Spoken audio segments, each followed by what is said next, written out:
All right, Steve Denise here, Director of Market and Product Development, Maizex Seeds, joined by Henry Prinzen, Market Development Agronomist Extraordinaire.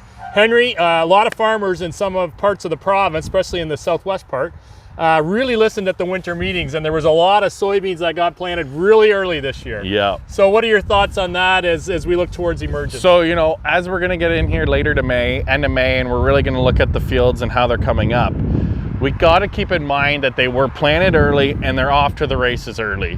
So we can get away with a little thinner stand because of the way beans work, right?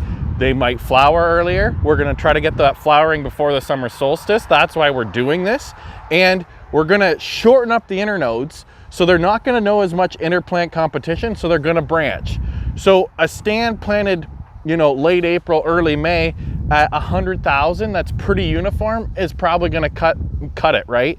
You know, sure, when we get later into the season, you want more plants out there, but that early we can really do with 100,000 plants. You know, it depends on soil type, it depends on the farm, and it depends on uniformity, but we really can get away with a bit more. The other thing I hope these guys took advantage of is when we plant early, it's been cold, we're not mineralizing sulfur, we're not mineralizing nitrogen in that case for corn, but there was an opportunity to try some sulfur trials, right? Get some sulfur on these early planted beans and really, you know, synergy between early planted beans and extra fertility.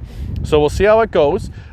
There's lots of guys that tried it, and the reality is they're beans. They're more forgiving than corn. We've learned that, you know, perfect emergence is good, but adequate emergence is enough for big bean crops.